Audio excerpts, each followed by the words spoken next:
안녕하십니까. 오늘부터 골로새 사람들에게 바울 사도의 서신 두 번째 강의하겠습니다. 두 번째 강의하기 전에 지난번에 골로새 강의 첫 번째 강의에서 읽은 거 다시 한번 읽고 하겠습니다. 로마서가 구원론, 에베소서가 교회론을 강조한 서신이라면 본 서신은 기독론, 즉 크리스트에 초점을 둔 교리서라 할 수 있다.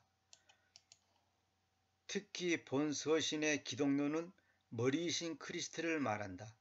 혼합주의적 색채가 강한 이단들이 난무하는 골로새 지역의 교회를 향해 오직 예수 그리스도만이 유일무이한 하나님이시며 만왕의 왕이시며 구원자이심을 가르치면서 이단을 배격하여 성도다운 삶을 살도록 권면한다. 제가 갈라디아서도 강했고 에베소서, 빌립보서 다 강했잖아요.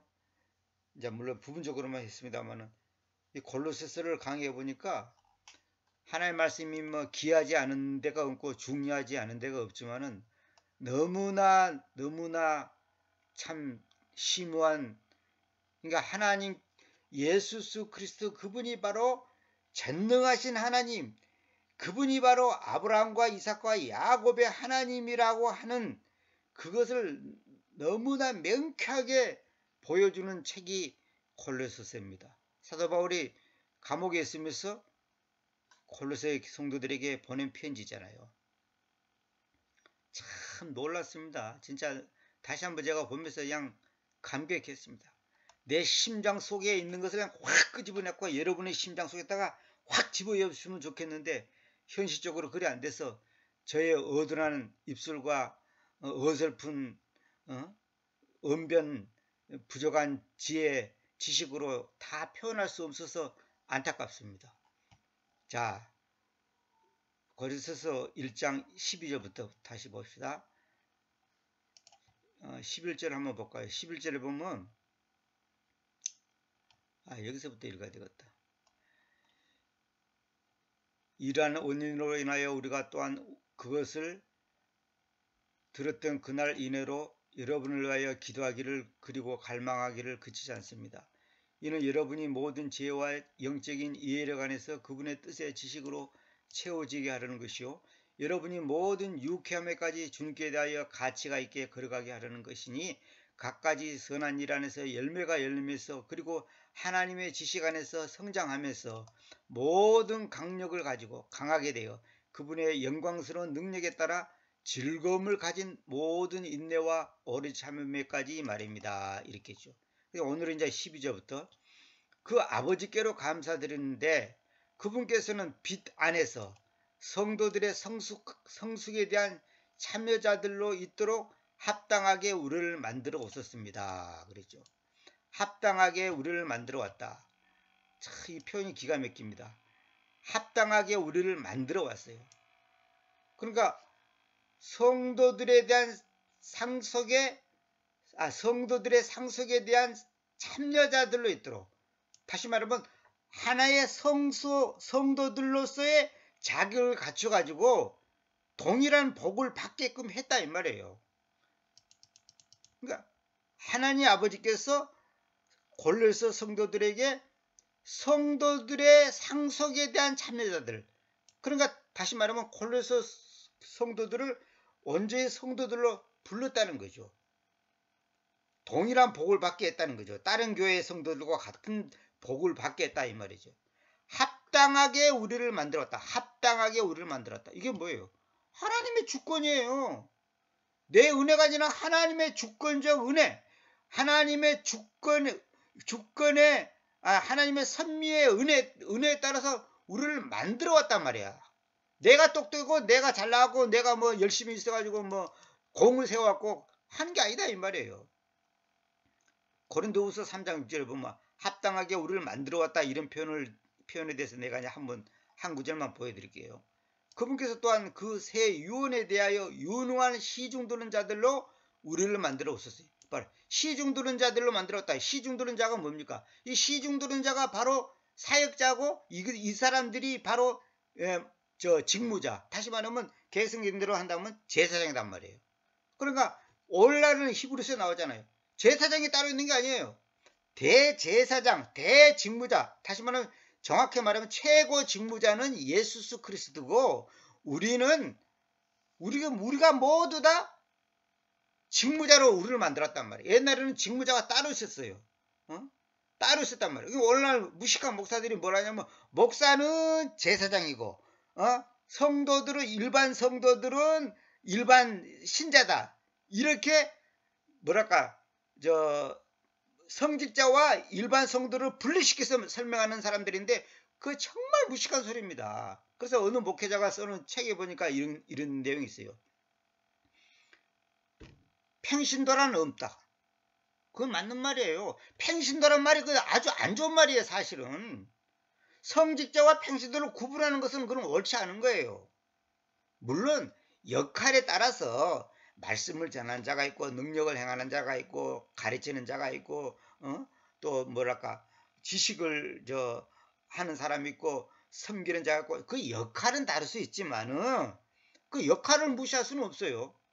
그래서 내가 운전수가 아닌데 내가 운전하겠다고 핸들을 잡을 겁니까? 그건 말이 안 되는 거예요. 그 핸들 잡은 사람이 나보다 지식이 부족하고 재산이 없고 학벌이 낮아도 그 사람은 핸들을 잡을 수 있는 자격과 능력과 허락을 맡았단 말이에요. 그걸 존중해줘야지. 그러니까 무슨 말이냐면, 유능한 시중 들은 자, 이 미니스터라는 것은 사역자를 말합니다. 그러니까 이 미니스터하고 프리스트하고 이 성경은 같은 의미로 쓰여 있어요. 같은 의미로. 그러니까 직무자, 다시 말하면 제사장하고 섬기는 자, 이거 같은 거예요. 우리를 만들어 왔다는 거예요. 새 유언에 대하여. 새 유언이 뭡니까? 신약 말씀. 우리 개혁성지라 다른 데는 새 언약이라 그렇게 번역했죠. 나는 그렇게 언약이라고 번역하지 않고, 테스트먼트라는 것은 성경에서 유언이에요. 유언. 물론 이제 유언이나 언약이란 뭐 비슷한 말입니다만, 유언이란 말이 뭐예요? 사람이 죽을 때 마지막으로 남기는 말이잖아요. 그러니까 새 유언, 이 신약이라고 하는 새 유언이라는 것은 뭐냐면, 예수님의 십자가의 사건을 기점으로 해서 그 이후에 있는 것이 우리가 소위 말하는 신약성경, 새 유언이단 말이에요. 그 다음에 그 이제는 것은 Old Testament, 옛 유언, 우리가 흔히 말하는 구약 그잖아요. 그러니까 구약, 신약 그렇게 번역했잖아요. 그거 다 오역이에요, 사실은. 그렇게 말하는 게 아니에요, 원래는. 그리고 성경에는 원래 제목이 신약 성경, 구약 성경 이런 개념 자체가 없습니다. 그 헬라어나 히브리어나 그런 말은, 그거는 이제 후대 사람들이 이제 편리하게 그걸 구분시키기 위해서 이제 그 제목을 붙인 것 뿐이에요, 사실은. 어쨌거나 우리를 만들어 왔다 이거야. 새 유언에 대하여 유능한 시중 달러, 유능한 시중 들은 자를요. 그러니까 시중 들은 자들이나 성도들의 상속에 대한 참여자들이나 아니면 직무자나 다 같은 의미입니다. 의미가. 그 문자에 대하여가 아니라 그 영에 대하여 그랬습니다. 이 말은 뭐냐? 율법적이고 그 이론적인 것이 아니라 영에 대하여 그렇게 했다는 거예요. 왜냐하면 문자는 죽이나 그 영은 생명을 주기 때문입니다. 다시 말하면 우리가 율법적 어떤 것에 매여가지고 거기에 전전긍긍하고 그냥 벌벌벌 떨고 혹시 실수하면 어쩔까, 그것이 신앙생활은 아니까. 요즘에는 오늘 우리에게는 그것이 아니고 영적인 거, 그러니까 율법적 어떤 그 얽매임이 아니라 영은 생명을 주기 때문에 그 영적인 면에서 그 영에 대해서 우리를 시중 들은 자로 만들어 왔다. 이 말은 뭐예요? 내가 나를 통해서 저 사람에게 영적으로 공급을 하고 은혜 주고 은혜 끼치고, 또 저 사람은 저 사람이 또 나한테 대해서 은혜를 끼치고 도전을 주고 말씀을 깨닫게 해준 것은 나에게 나눠주고 서로 주거니 받거니 한단 말이에요. 어때? 이론의 문제가 아니고 그걸 보고 말합니다. 근데 이걸 또 어떤 사람들은 이렇게 해석해요. 성경 본문이 중요한 게 아니다. 그 문자에 치우치지 마라. 그 중국에서 건너온 그 이단 있잖아요. 그 전능하신 하나님인가 뭐 그거 있잖아요. 비공식적 용어로는 뭐 뭐라 근데 또 갑자기 생각 안 나네. 하여튼 중국에서 건넌 그 여자가 계시를 받았고 뭐 했다고 지금 우리나라도 굉장히 퍼져 있습니다. 그게. 그 사람들은 뭐라 하냐면 저보고 뭐라 하냐면 제가 거기에 빠지던 사람만 대화를 해봤는데 문자가 중요한 거 아니다 이거야. 영이 중요하다 이거야. 그래서 성경을 어떻게 번역이냐 그거 중요한 거 아니다는 거야. 어? 뭐 NIV, RSV, 킹제임스, 뭐 헬라어, 히브리어 그런 거 중요한 거 아니다 이거야. 그럼 뭐가 중요하니까 영이 중요하다 이거야. 그래서 그 사람들은 성화를 해야지 이제 천당한다 이거야. 응? 지금 우리나라에 굉장히 퍼지고 유튜브 같은 데 보면 굉장히 많아요. 거기 속아 넘어간 사람들 굉장히 많습니다. 왜 그러냐면 그 분위기나 모든 거 보면 너무나 사람 모양 뿅가게 만들어요.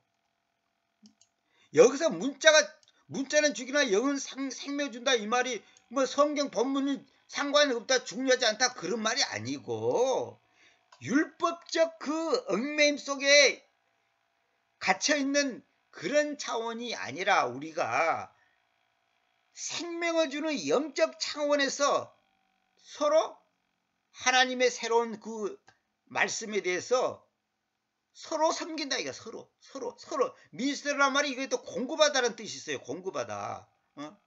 서로 섬기는 거예요. 주거니 받거니 그래서 교회가 서로 모여서 지체가 모여서 교제하는 게 중요한 거예요. 주거니 받거니 내가 모르고 저 사람이 가르쳐주고 저 사람이 모르는 건 내가 가르쳐주고 또 저 사람한테서 은혜 받은 건 또 나한테 나눠주고 내가 은혜 받은 걸 저 사람한테 나눠주고 서로 주거니 받거니 이걸 하도록 하셨다는 거예요. 하여튼 이 부분은 이 정도만 설명하고 13절 그분께서는 어둠의 능력으로부터 우리를 구출하여 오셨으며 자신의 존귀한 아들의 왕국 안으로 우리를 옮겨 오셨습니다. 같은 말이에요.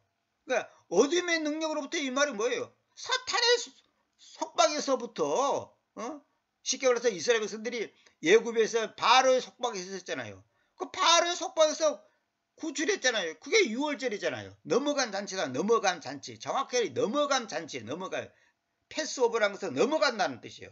재앙이 넘어갔단 말이에요. 또 그 말이 뭐냐? 자신의 존귀한 아들의 왕국 안으로 우리를 옮겼었습니다. 이게 구원이에요. 어둠의 능력으로부터 우리를 구출해가지고 자신의 존귀한 아들의 왕국 안으로 우리를 옮겼었습니다. 이게 구원이에요. 근데 성경에 보면 하나님의 왕국, 하늘의 왕국 이런 말이 있어요. 우리 개성에는 하나님 나라, 하늘 나라 뭐 이렇게 돼 있죠. 그건 다 번역이 잘못된 거예요. 하나님의 왕국, 하늘의 왕국 이 표현이 있어요. 근데 여기는 아들의 왕국이라 됐죠. 아들의 왕국. 이 아들의 왕국 이게 굉장히 중요한 표현입니다. 이 표현은 성경 전체에서 이것밖에 없어요. 아들의 왕국. 그 왜 아들이라고 그랬을까요? 자신의 존귀한 아들의 왕국. 왜? 아들이 누굽니까? 예수스 아닙니까? 예수스 그리스도. 그러니까 그 예수스 그리스도가 바로 하나님 자신이라는 거예요. 아들의 왕국이 뭐예요? 우리가 하나님의 왕국으로 가잖아요. 근데 왕국 그러면 사람들이 여호와 증인들이 왕국 그러니까 그 왕국이란 말을 쓰기를 싫어하는데 사실 왕국이란 말이 정확한 말이에요. 킹덤하고 칸치라고는 개념이 달라요. 킹덤은 뭐냐면 왕이 절대 권한을 가진 그 왕이 다스리는 나라가 왕국이다. 왕국. 나라가 아니에요. 국가가 아니에요. 이게 왕국, 아들의 왕국. 예수수가 바로 하나님이다 말이에요. 그러니까 하나님의 왕국, 하늘의 왕국이 있는데 여기는 아들의 왕국이라고 그랬어요. 왜? 그 아들이 우리를 죽음으로부터, 어둠으로부터, 죄악으로부터, 사망으로부터 건지셨으니까, 구출하셨으니까 당연히 아들의 왕국 안에 들어가는 거지. 그 아들이 누구예요? 하나님이에요. 하나님. 그럼 왜 아들의 왕국으로 그러냐? 아들이 십자가에 죽어서 아들 때문에 아들의 은혜로 내가 죄사함을 받았잖아요. 그러니까 아들의 왕국 안으로 우리를 옮겨왔다 이렇게 표현을 쓰는 거예요. 이 표현이 이 골로새 1장 13절 여기 한 군데밖에 없습니다. 이거 꼭 알아두세요. 보세요. 개정력은 그의 사랑의 아들의 나라로 이랬죠. 아들의 나라 이랬죠. 이게 전부 잘못된 번역이에요. 나라가 아니에요. 왕국이에요. 왕국. 이거 여러분 생각들은 나라나 왕국이랑 뭐 똑같지 않아요. 왕국이란 말은 뭐냐면 왕이 절대 권력 가지고 지배하는 나라가 왕국이야. 왕의 나라단 말이야. 왕의 나라. 그러니까 무슨 말이냐면 민주주의가 아니다면 민주주의가 아니에요. 기독교는 민주주의가 아니에요. 민주주의, 그런 인민주의가 바로 인본주의예요. 다수가 결정하는 것이 맞는 겁니까? 그렇지 않아요. 100명 중에 99명이 이쪽으로 선택하고 한 명이 저쪽으로 선택한다면 그 한 명이 맞을 수가 있는 거예요. 근데 민주주의는 뭐냐? 무조건 다수가 그냥 결정하는 것이 옳고 바르고 그냥 그걸로 따라가는 거예요. 그게 인본주의예요. 그래서 옛날에 사사시대, 소위 심판관계 시대 때는 다수의 결정은 아니라 하나님이 정하신 그 예언자들의 입을 통해서 하나님께서 다이렉트로 말했단 말이에요. 그럴 때는 다수의 결정으로 하는 게 아니고 그 예언자 예레미야 혼자서 말하는 그것을 100% 순종했단 말이에요. 그런데 인본주의가 딱 들어왔고 우리도 외국처럼 왕을 또 세워가지고 뭐 어쩌고 저쩌고 해가지고 나중에는 이제 뭐냐면 거기에 보면 대신이 있어야 되고 뭐 신하가 있어야 되고 뭐 여러 가지 있을 거 아닙니까? 그러다 보니까 결국은 그것이 부패가 되는 거예요. 아들의 왕국, 이게 중요한 말입니다. 아들의 나라가 아니에요. 나라나 왕국이랑 똑같다 생각하면 그 진짜 무식한 사람이에요. 그분 안에서 우리가 그분의 피를 통하여 대속을, 곧 죄들의 용서함을. 대속이란 말은 뭐냐? 대속, 리뎀션이란 말이 뭐냐? 이 말의 정의가 뭐냐면 죄들의 용서. 죄들을 용서한다고 말이야. 죄들을 용서한다고 말이야. 뭘 통해서? 피를 통하여. 근데 그분의 피를 통하여 이 표현 있죠. 이게 지금 개혁성경하고 NIV는 다 삭제되어 있습니다. 물론 다른 데는 또 있는 데가 있어요. 그래서 제가 이제 참고된 구절을 이거 이제 굉장히 많이 써놨죠. 이거 다 찾아서 설명하면 진짜 아주 심한 그 깊이가 나오는데 뭐 그거 다 할 수 없고, 피를 통하여 대속이란 말은 뭐예요? 대신 죄값을 치렀다 그 말 아닙니까? 우리가 보통 구속 그잖아요. 죄값을 치러서 구원했다 그 말인데, 구속이란 말도 뭐 틀렸다고는 볼 수 없지만 대속이란 말이 더 정확합니다. 왜냐하면 리란 말이 리가 다시다. 다시. 그러니까 원상복귀 시키는 거예요. 내가 빚을 졌는데 우리 아버지가 그 빚을 대신 갚아주면 나는 빚 없는 사람이 되는 거예요. 그걸 보고 대속이라는 거예요. 그 성경에서 대속은 뭐냐? 죄들의 용서함이란 말이에요. 죄들의 용서함을 가지고 있습니다. 참 기가 막힙니다. 그분이 누구예요? 그분이 그 아들이 누구예요? 예수수지. 그 아들의 피를 통하여 대속을, 곧 죄들의 용서함을 가지고 있습니다. 그 다음에 그분께서는, 그 아들께서는, 하나님이신 그 아들께서는 불가시적인 하나님의 형상, 불가시적 이 말이 뭐예요? 보이지 않는 하나님의 형상이란 말이에요. 그러니까 하나님은 안 보여. 이게 내가 여러 번 말했잖아요. 안 보이는, 보이지 않는 하나님이 보이는 하나님으로 오신 분을 예수 그리스도라고 그래. 그래서 그분을 왜 하늘에 계신 우리 아버지 하냐면, 그 아버지란 말이 우리가 뿌리 아닙니까? 뿌리, 근본이잖아요. 근본. 뿌리요, 근본이잖아요. 그 근본인 그분이 여자의 몸을 빌려서 이 땅에 오신 분을 갖다가 아들이라고 표현하는 것이지, 하나님 아버지 한 분, 아들 하나님 한 분, 성령 하나님 한 분, 그 세 분이 되고 한 몸을 이뤘다. 그 삼일체예요. 근데 그 삼일체라는 말이 나는 이제 무슨 말인지 다 알아먹는데, 원래 생각하면 뭐냐면 세 분이 한 분이래. 그래서 요한일서 5장 7절 8절에 보면 세 분이 한 분이다 이렇게 번역하는 사람들이 있는데, 그건 절대 다 오역입니다. 셋이 하나다 이래야 돼. 셋이 하나다. 그 말은 뭐냐면 하나님이 보이지 않는 그 하나님을 우리는 아버지라 불러. 근데 그분이 아들로 오셨을 때, 보이는 분으로 오셨을 때 우리가 아들이라고 불러. 그런데 그분이 지금 내 마음속에서 역사하실 때 그분을 하나님의 영, 다시 말하면 거룩한 영, 성령이라고 불러. 그러는 거예요. 거룩한 영이라 부르는 거예요. 근데 그걸 갖다가 어떻게 했냐면 성령 하나님 한 분, 아들 하나님 한 분, 아버지 하나님 한 분, 세 분이 돼. 성경에 어디가 하나님이 세 분이라고 그래서 한 분이라고 그랬지. 그러니까 이 삼일체를 잘못 해석하면 누가 나보고 그러더라고. 예수 이름으로 기도하면 좋습니까? 하나님 아버지 이름으로 기도하면 좋습니까? 뭐 그리스도 이름으로 기도하면 좋습니까? 아니면 예수 그리스도 우리 하나님 아버지 뭐 아들 뭐 이렇게 다 언급하면 좋습니까? 그래 그 사람은 지금 예수님이 어떤 분인지 하나님의 아버지가 어떤 분인지 그 개념을 모르고 있다는 소리거든. 같은 말이다. 같은 말인데 그걸 달리 표현한 이유가 있다니까. 우리가 보잖아요. 회사 가면 사장님, 집에 오면 아버지. 그죠? 똑같은 분이. 또 친구 사이 가면 친구가 되잖아요. 또 어떤 집에 또 부모한테 가면 아들이 되잖아요. 똑같은 분인데 그때 용어가 달라지잖아요. 용어가. 그런 거예요. 그래서 불가시적인 하나님의 형상이다. 형상이란 말이 뭐냐? 이거 제가 여러분 옛날에 또 강의했는데 내가 잠깐 보여드릴게요. 나중에 창세 강의할 때 내가 이건 자세히 이제 할 건데 형상이란 말이 뭐냐면 내가 이거 잠깐 보여드릴게요. 창세기 1장 26절에 보면 형상이란 말은 나오죠. 형상. 응? 하나님께서 우리가 우리의 형상대로 짓자 그잖아요. 우리의 형상 안에서 곧 우리의 모습을 쫓아. 이게 형상이나 모습이나 같은 말이에요. 근데 형상이라는 단어가 뭐냐? 우리의 형상 안에서 곧 우리의 모습을 쫓아. 이거는 동격이다. 형상이란 말은 히브리어로 젤렘이란 말인데 이미지. 그늘지다는 의미에서 유래했는데 형상, 환영, 닮음, 묘사 이런 뜻이다 이 말이에요. 이게 라틴어로는 이마고란 말, 이마지. 이게 이마고란 말에서 이미지가 나온 거예요. 영어로 나온 거예요.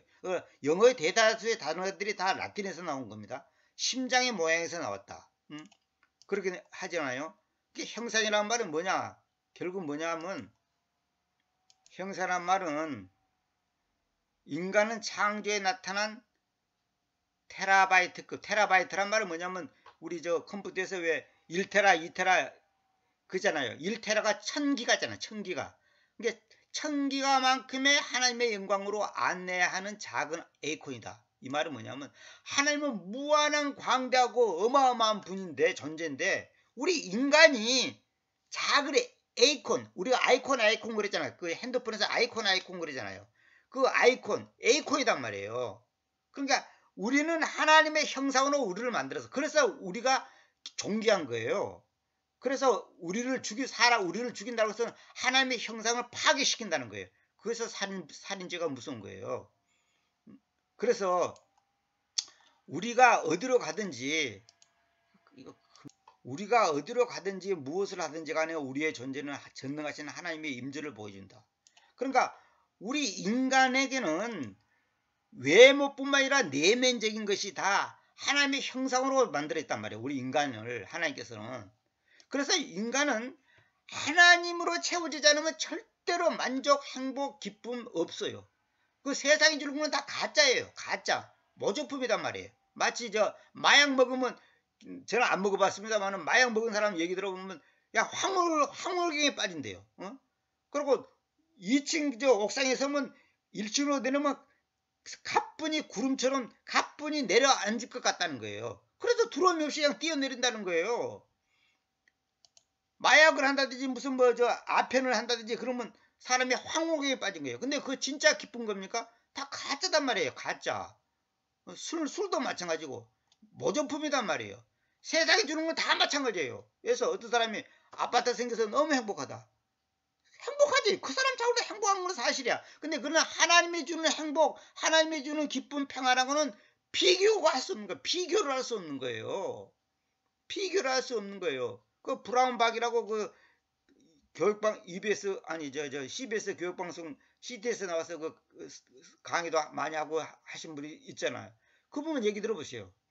자기가 하루에 버는 돈이 보통의 직장인들이 평생 모아도 벌 수 없는 돈을 하루에 벌었다는 거예요. 그것도 한두 번이 아니라 늘 그랬다는 거예요. 근데 기쁨은 없었다는 거죠. 처음에는 조금 기뻤다는 거예요. 그리고 돈만 있으면 자기는 행복이 충만할 줄 알았다는 거예요. 근데 희한한 게 돈을 벌수록 목마름이 더 크더라는 거예요. 그래서 자살 시도도 여러 번 하고 마약도 하고 오만 짓거리 다 하다가 어떤 분의 이제 전도지를 바꿔서 전도받고 주님을 믿게 됐잖아요. 그러니까 세상에 주는 거는 그렇다는 거예요. 그러니까 여러분들이 형상이란 말은 이거 굉장히 중요한 말인. 다음에 이제 창세기 강의할 때 내가 이제 이거 정말 자세하게 성경 찾아가면서 창세기 1장부터 3장까지 내가 강의하려고 지금 준비하고 있는데, 그것만 강의해도 제가 볼 때는 일주일에 한 번씩 해서 52주 갖고도 다 못할 것 같아요. 너무너무 놀라워요. 너무너무 놀라워. 그래서 요즘 계속 지금 그 준비하고 있습니다. 그래서 하나님의 형상, 곧 갖가지 창조물이 맞이다. 맞이라는 말 뭐예요? 큰아들 아닙니까? 큰아들. 예수님이 뭐냐? 처음이단 말이에요. 시작이단 말이에요. 그래서 이따가 좀 시작이란 말이 나옵니다. 그래서 여러분 보세요. 왜냐하면 그분에 의해서 모든 것들이 창조되기 때문이다. 참 이 말이, 그분에 의해서 세상을 누가 창조했습니까? 하나님이 창조했죠. 하나님이. 그러면 예수님에 의해서 모든 것들이 창조됐단 말이 뭔 말이에요? 결국 예수님이 만들었다는 거 아닙니까? 하늘 안에 있는 것들과 땅 안에 있는 것들, 가시적인 것들과 불가시적인 것들, 그것들이 왕자들에 있든지 지배권들이든지 군주권들이든지 능력들이든지 간에 그럽니다. 여기서 왕자들인지 지배권들인지 군주권도 능력들이, 이거 뭐냐면 천사 계급을 말한 거예요. 천사 계급. 천사의 계급이 그렇게 다양해요. 천사도 다 똑같은 거 아니에요. 그 계급이 다 달라요. 그걸 지금 말한 겁니다. 모든 것들이 그분에 의해서, 그리고 그분을 위하여 창조되었습니다. 왜? 그분이 하나님이니까. 그분에 의해서, 그분을 위하여 창조되었다는 거예요. 모든 것들이. 그 요한복음 1장 3절도 있잖아요. 모든 것들이 그분에 의해서 만들어졌으며 그분 없이는 만들어지는 어느 것도 만들어지지 않았다. 그분이 누구예요? 그분이 예수 그리스도란 말이에요. 예수 그리스도. 그분이 하나님이에요. 그분이 아버지고 그분이 아들이고 그분이 성령이단 말이에요. 성령 따로, 아들 따로, 아버지 따로 있는 게 아니다니까. 참 미치겠어. 아주 그냥 이거 아무리 말해도 이해를 못한다니까. 답답해가지고 내가. 아버지 한 분, 아들 한 분, 성령 한 분. 그럼 하나님 세 분이네. 그런 하나님 어디 가서 성경에. 그러니까 이게 지금 교인들이 이게 뭔 말인지를 모르고, 목사들도 삼일체가 뭔지 설명해보라면 뭘 하고, 무조건 믿어. 무조건 이건 설명할 수가 없어. 무조건 믿어. 왜 설명이 안 돼? 왜 설명이 안 돼? 그 개념을 모르니까 그런단 말이에요. 왜? 성경 뭐 다 있어요. 그 답이 다 있어요. 저도 예전에는 몰랐어요. 킹제임스 성경 본 뒤로 내가 이제 때가 되니까 하나님께서 가르쳐 주셔서 이거 알았지. 옛날에 저도 몰랐어요. 왜 아버지라 했고, 왜 아들이라 했고, 왜 주님이라 했고, 왜 왕이라 했고, 왜 군주라 했고, 왜 성령이라 했고, 왜 어린 자라 했고, 그 용어가 다 이유가 있는 거예요. 그 용어의 개념을 모르면 성경을 아무리 봐도 안 되는 거예요. 우리가 그러잖아요. 수학 문제를 푼다면 수학 문제에서 다음을 인수분해하라 그러면 인수분해가 뭔지를 알아야지 인수분해를 하든지 말든지 해야지. 인수분해에 대한 개념을 모르는데 무슨 인수분해를 해. 다음에 삼각함수를 풀라고 하면 삼각함수가 뭔지를 모르는데 어떻게 무슨 삼각함수를 풀고, 다음에 미분적분을 풀어라, 다음에 뭐 시그마를 풀라고 하면 시그마가 뭔지를 알아야지.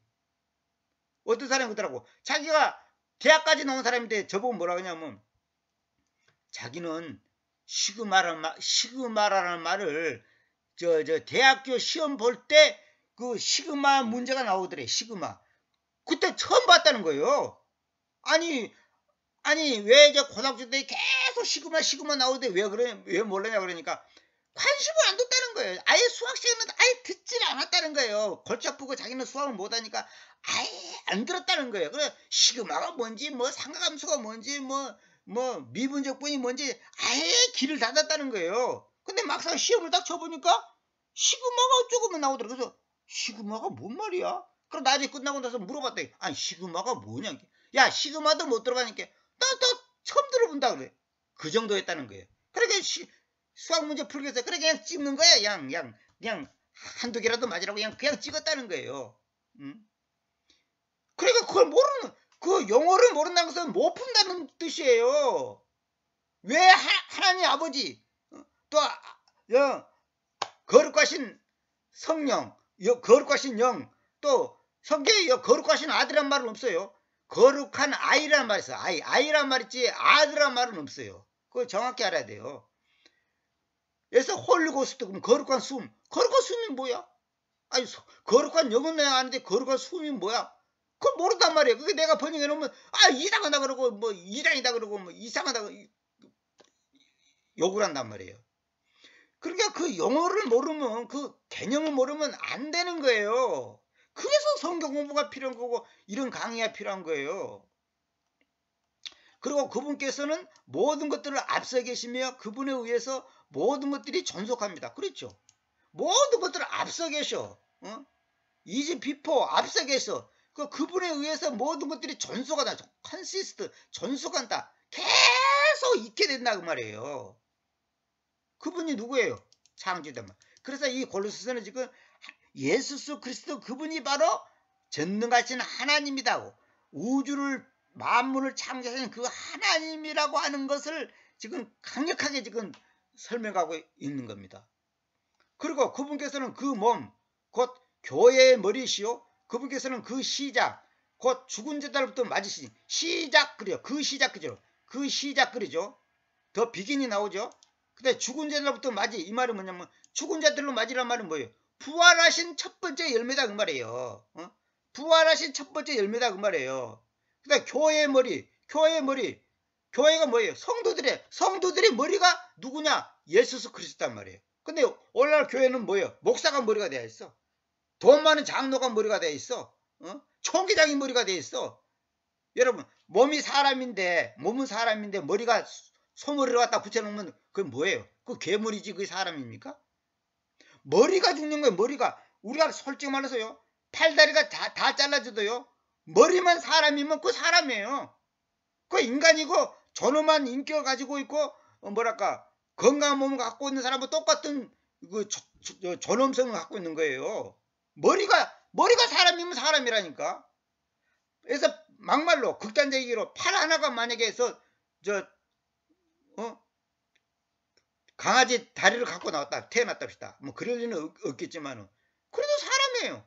왜? 머리가 사람이니까. 삼쌍둥이라고 해요. 머리가 두 개 달린 사람 있잖아요. 저 컴퓨터도 다 있습니다만 유튜브 같은 데 뭐 있잖아요. 이제 그 엄마 뱃속에서 이제 어떻게 이제 뭔가 잘못돼갖고 이제 이것이 딱 분리가 돼야 되는데, 쌍둥이로 딱 분리가 되는데, 그냥 몸은 하나인데 머리가 두 개야. 그 머리가 옆에 어깨 쪽에 하나 더 붙었어. 몇 사람입니까? 두 사람이에요. 두 사람이라고. 서로 대화도 하고, 따로 밥을 먹는데 먹어 들어가고 위에서 만나가지고 또 저 항문으로 나갈 때는 하나로 나가는 거예요. 그리고 이쪽 다리는 이쪽 사람 거, 저쪽 다리는 저쪽 사람 거, 이쪽 팔은 이쪽 사람 거. 그래서 서로 얼굴 씻어주고, 걸을 때도 박자를 맞춰가면서 걷는단 말이에요. 그러니까 그냥 머리가 두 개인데 하체는 반쪽씩이야. 그런 사람들이 있어요. 그런 사람들 덜어 있어요. 저도 그 다운받아 한번 보여주려고 내가 다운받아 놓은 건데, 이 시간 뭐 보여주려면 또 시간 걸리니까. 그걸 뭐 삼쌍둥이라고 그래요. 삼쌍둥이. 그 사람들은 다 두 인격이에요. 근데 그 사람들 중에 만약에 혼자가 먼저 죽잖아요. 그러면 옆에 사람도 못 살아요. 오래 못 살아요. 그러니까 대부분 오래 살기가 어려워요. 그래도 보통 뭐 10몇 살, 20살 뭐 이렇게까지는 살더라고요. 보니까. 머리가 두 개면 두 사람이라니까. 머리가 두 개면. 근데 머리가 하나다. 그럼 만약에 팔다리가 5개, 6개, 7개 달라져도 머리가 하나면 그 한 사람이에요. 그러니까 교회의 머리가, 성도들의 머리가 누구냐? 예수 그리스도란 말이에요. 예수 그리스도. 그분께서는 그 시작, 죽은 자들부터 맞이, 다시 말하면 출발, 다시 말하면 부활하신 첫 열매단 말이에요. 이는 모든 것들 안에서 그분께서 우위를 가지시는 겁니다. 우위, 프리미넌스, 우위, 우뜸, 제일 윗자리를 가진단 말이에요. 그래서 내가 이 시작에 대해서 좀 설명할게요. 뭐냐면, 그건 조금 이따 설명할게요. 개정 얘기는 뭐라고 되냐면, 그는 몸인 교회의 머리시라, 그가 근본이시오 그랬잖아요. 근본이 아니라 여기 개혁성에는 킹제임스는 그 시작, 더 비기닝 딱 돼 있죠. 그냥 시작 그러면 안 돼요. 정과서를 반드시 살려줘야 돼. 그 시작이단 말이에요. 그 시작이 뭐냐? 창세기 1장 1절에 나오는 인더 비기닝, 그 시작이에요. 그 같은 시작이에요. 이거는 시작의 개념이, 시간의 개념이 아니라 이거는 존재의 개념이다. 존재적 개념이란 말이에요. 그 시작이 계시록 3장에 보면 뭐냐, 처음이요 나중이요 시작과 끝이요 이런 말이 있잖아. 그게 바로 그분이 예수님을 말한 거예요. 그 제 강의를 많이 들어본 분들은 다 알 겁니다. 창조와 교회와 예수 그리스도는 어떤 관계인가 그거 들어보시기 바랍니다. 그 이 시작이란 말이 굉장히 중요한 겁니다. 시작, 그분이 바로 맞이단 말이에요. 그분이 그러니까 머리, 시작, 맞이, 우이 다 똑같은 말이에요. 머리이시고 시작이시고 맞이이시고 우이 첫째 자리단 말이에요. 그 표현만 다르다 뿐이지 개념은 다 똑같은 말이에요. 이게 응? 여기는 근본이라고 그러놨죠. 그게 아니단 말이에요. 응? 죽은 자라고 해서 먼저 나신 이 신이 이는 친히 만물의 으뜸이 되라 하심이라 이렇게 되놨죠. 기획성경에. 왜냐하면 그분 안에 모든 충만함이 거주해야 하는 것이 그 아버지를 유쾌하게 하셨기 때문입니다. 왜냐하면 그분 안에 모든 충만함이 거주해야 하는 것, 모든 충만함이 그 예수수 안에 거주해야 한다는 거야. 그것이 아버지를, 그 아버지, 하나님 아버지를 유쾌하게 하셨단 말이에요. 이 더 파드는 이 헬라가 없습니다. 없는데 킹제 역자들이 그 문맥상 그런 의미라는 것을 이제 살려주기 위해서 이제 그 아버지라는 표현을 써놨어요. 그런데 개혁성경은 이렇게 해놨어요. 아버지께서는 모든 충만으로 예수 안에 거하게 하시고 일어났죠. 아버지께서는 모든 충만으로 예수 안에 거하게 하시고 일어났죠. 이건 말이 아주 뒤죽박죽인데 정확히 킹짓은 뭐냐면 왜냐하면 있어요. 왜냐하면 그분 안에 모든 충만함이 거주해야 하는 것이 그 아버지를 유쾌하게 하셨기 때문입니다. 결국 뭐냐, 이 우주 만물이 모든 것이 그분 안에서 충만하게, 그분 안에서 거주해야 돼, 존재해야 돼. 그것이 아버지를 유쾌하게 했다. 이 말이 아주 철학적이고 아주 또 어떤 면으로는 문학적인 표현이에요. 이건 무슨 말이냐, 예수스 그분 안에서 결국은 하나님 아버지의 온전한 뜻, 섭리, 계획, 목적, 의도가 다 이루어졌다 이 말이에요. 결론은 뭐냐, 예수스 그분이 아버지니까. 그럼 왜 아버지 아들 이렇게 표현하냐, 아까도 말했지만은 하늘 아버지 그랬지 하늘 아들 이런 말이 없단 말이에요. 그 땅 아버지 이런 말이 없단 말이에요. 그러니까 안 보이는 하나님을 아버지라고 표현하는 거예요. 근데 그분이 육체를 입고 여자의 몸을 빌려서 육체를 입고 이 땅에 오신 분을 아들이라고 표현하는 거예요. 아들 따로 아버지 따로 있는 게 아니라니까. 근데 우리가 부터 예수님이 여기 있으면서 하나님 아버지 이런 말을 쓰잖아요. 하늘 아버지 뭐 이런 말을 쓴단 말이에요. 요한복음에도 있고 요한복음 17장에도 있고 요한복음 3장에도 있고. 그건 무슨 말이냐, 편재성, 다시 말하면 그분은 전지하고 전능하신 분이야. 어디든지 무소부재 동시에 계시단 말이야. 동시에 계시니까 여기서 아들로서 있는데 하늘 안에 아버지가 따로 있는 것처럼 아버지라고 부르는 거예요. 왜? 동시에 계시니까. 근데 이거는 우리 이성으로서 이해를 못해요. 우리는 이 시공간의 제한을 받는 사람이기 때문에 시공간의 제한을 받지 않는 이 존재에 대해서 우리 이성으로는 절대로 이해한다는 것은 불가능해요. 안 되게 돼 있어. 안 되는 거예요. 아니, 땅속에 있는 번데기가 지금 번데기가 변하고 나비가 되잖아요. 그러면 땅 속에 있는 그 번데기가 공중에 날아다니는 나비의 세계를 이해할 것 같아요? 이해를 할 수 없어. 지가 나중에 나비가 돼야만이 이해가 되는 거야. 그게 이런 거구나. 아니, 나는 땅속에서 이렇게 7년 동안 5년 동안 3년 동안 지내는데 어떻게 저게 나비가 되고 하늘로 날아다니지? 이해가 안 되는 거예요. 내가 가끔 바둑 얘기하잖아요. 아마추어 구급자리가 프로 구단을 이해할 수 없다니까. 그거는 불가능에 대해서 이해하면 지가 프로 구단 실력이 갖고 있는 거지. 이해를 못하는 거예요. 근데 우리는 어떻게 그걸 받아들이자? 성경에서는 아버지를 이렇게 말하고 아들을 이렇게 말하고 그분은 무소부재고 어디든지 계시고 어제나 오늘이나 영원토록 동일하신 분이니까 그런 거구나 하고 그걸 아멘으로 받아들이는 거예요. 쉽게 말해서 우리가 지금 이 땅에 사는데 천당 지옥이 있다. 그걸 어떻게 설명할 겁니까? 봤어요? 가봤어요? 어떻게 설명할 거냐고. 그 죽었다 깨어난 사람들 얘기 들어보면 하나같이 똑같은 말이 있어요. 뭐냐면 우리가 이 땅에 사는 것보다 더 선명하고 수백 배, 수천 배 더 확실하고 정확하고, 이게 오히려 우리가 사는 것이 꿈꾸는 거다. 꿈꾸는 거다. 희미하다는, 희미해. 그래서 성경의 사도 바울은 뭐랬어? 우리가 지금은 거울로 보는 것처럼 희미하나 그날에는 주님 앞에 가서 아주 밝게 선명하게 본다 그랬잖아요. 그건 무슨 말이냐면 지금 우리가 지금 선명하게 보는 것 같죠? 그렇지 않아요. 우리는 사실 꿈꾸는 것 같아. 우리는 지금 흐릿하게 보고 있다고. 마치 이거예요. 깜깜한 밤에 겨우 길을 찾아가는 거다고. 밝은 대낮에 길을 찾아가는 거다고. 그거는 비교를 할 수 없잖아요. 그런 식이야. 그런 식이에요. 그러니까 뭐냐면 그분 안에 모든 충만함이 거주해야, 거주해야 하는 것이 그 아버지를 유쾌하게 하셨겠다. 유쾌하게. 플리즈드, 유쾌하게 했단 말이에요. 이게 뭐예요? 바로 예수스 그분이 바로 하나님으로서의 완전한 그 뭐랄까 전부를, 그러니까 아버지 하나님으로서의 그 완전함을 완전하게 보여준단 말이야. 완전하게 보여주는 거야. 0.2%도 부족한 것이 완전하게 보여주는 거야.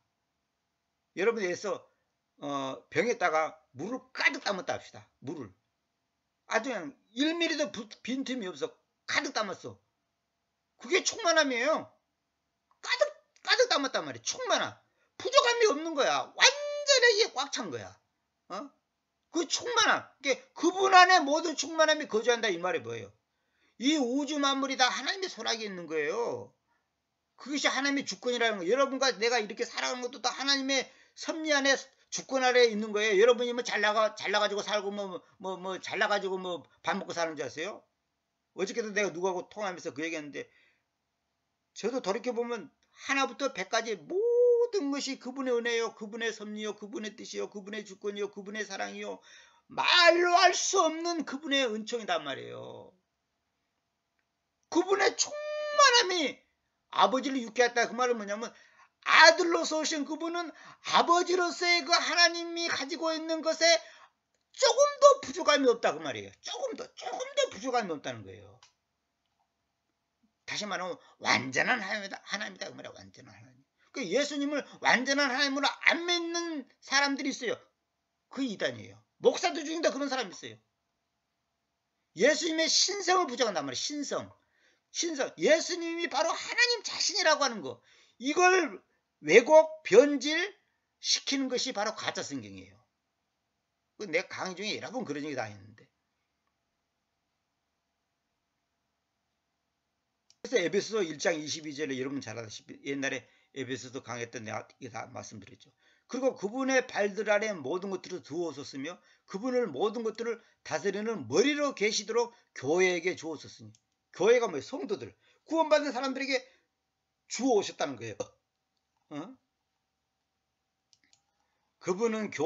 교회는 그분의 몸, 곧 모두 안에서 모든 것을 채우시는 그분의 충만함입니다. 모두 안에서 all in all, 모두 안에서 모든 것을 채우시는 그분의 충만함이 교회단 말이에요. 교회라고 뭐냐? 성도들이잖아요. 우리 인간은 하나님의 형상대로 만들어졌죠. 그러니까 하나님의 형상대로 만들어진 사람 하나가 모여서 그분의 몸, 다시 말하면 교회를 이뤘단 말이에요. 근데 그 교회는, 그분의 몸인 그 교회는 뭐냐? 모두 안에서 모든 것을 채우시는 그분의 충만합니다. 다시 말하면 그분이, 아까 여기 나왔잖아요. 그분이 그분 안에 모든 충만함이 거주해야 하는 것이 아버지를 유쾌하게 하였다는데, 그 충만함이 교회 성도들에게 완전히 이루어졌다는 거예요. 완전히. 그러니까 우리를 통해서 하나님이 어떤 분이고 그분이 어떤 분이라는 것을 보여주는 것이 교회예요. 교회가 그리 중요한 거예요. 장로교, 감리교, 영락교, 사랑교회 그런 교회 말고 그런 눈에 보이는 걸 말한 거. 지금 절대 교회라고 하면 건물을 생각하면 여러분 절대 안 돼요. 장로교, 감리교, 성결교 무슨 그런 그 교단에 있는 그걸 말한 거 아닙니다.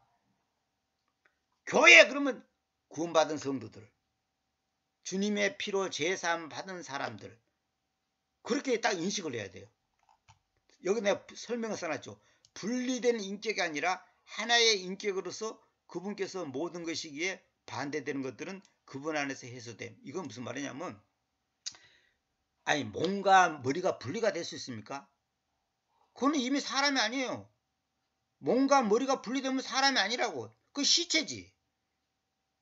교회와 그리스도가 분리될 수 있습니까?